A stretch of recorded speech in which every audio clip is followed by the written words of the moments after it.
नमस्कार दोस्तों। और आज हम बात करने वाले हैं। आपको याद होगा जब मैंने रिया की चैट को डिकोड किया था, आप उस वीडियो को दोबारा जाकर देखिएगा मेरे चैनल पर। जब मैंने रिया की जो चैट थी उसको डिकोड किया था, उसमें एक चैट थी जिसमें वो सिद्धार्थ बैठानी से पूछ रही हैं और चोकोफिल्ड कुकीज़ के बनाने के बारे में बात कर रही है, होममेड चोकोफिल्ड कुकीज़।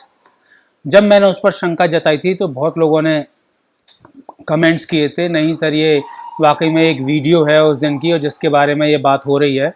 और तो आया था मैसेज के एक वीडियो उन्होंने डाली है चोकोफिल्ड कुकीज़ की, और आज आप सबके सामने ये आ चुका है कि किस तरीके से कुकीज़, केक, पेस्ट्रीज़, हर चीज़ में ड्रग्स का इस्तेमाल किया जाता रहा और सुशांत को वो चीज़ें दी जाती रही।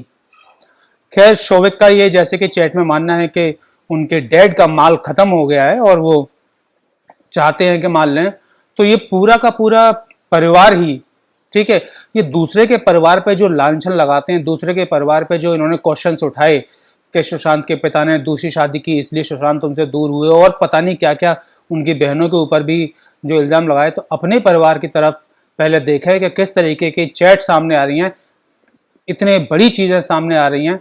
और दोस्तों यहाँ पर एक जो हमारे सो कॉल्ड मिस्टर लॉयर हैं, रिया जी के जो लॉयर हैं, उन्होंने वो एक पर्चे के ऊपर, एक दवाई के पर्चे के ऊपर लेकर बैठकर जो है अपना पूरा केस लड़ने की कोशिश कर रहे हैं।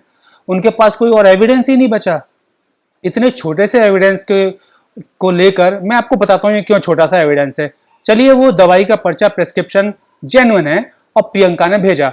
उस दवाई पर उस पर्चे पर डायग्नोसिस क्या लिखी हुई है आपने देखा? Anxiety, common diagnosis. ना उस पर डिप्रेशन लिखा हुआ है, ना उस पर स्किज़ोफ्रेनिया लिखा हुआ है, ना ही उस पर बाइपोलर लिखा गया है, ना ही उस पर कोई और डिसऑर्डर लिखा गया है।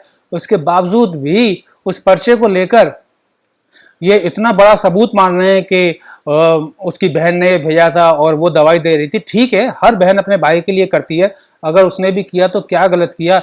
इससे तो बहन और भाई की बॉन्डिंग ही पता चलती है ना।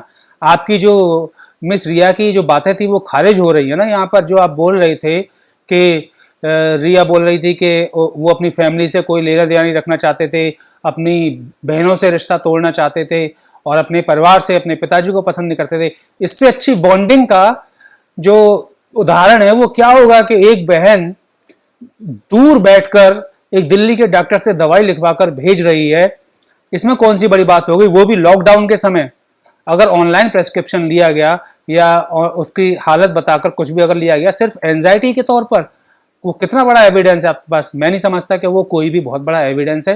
तो दोस्तों, मैं आपसे गुजारिश करता हूँ ऐसी बातों में गुमराह ना हो, और हम बस अभी कुछ देर का इंतज़ार कर रहे हैं जब जो सुशांत के पिता के वकील हैं वो प्रेस कॉन्फ्रेंस करने वाले हैं, और हम देखते हैं कि वो क्या बातें हमारे सामने रखते हैं, और हमें शायद उसमें से कुछ ना कुछ जानने को ज़रूर मिलेगा और हमारा मनोबल बढ़ेगा। तो सब लोग साथ बने रहिए। बहुत बहुत धन्यवाद।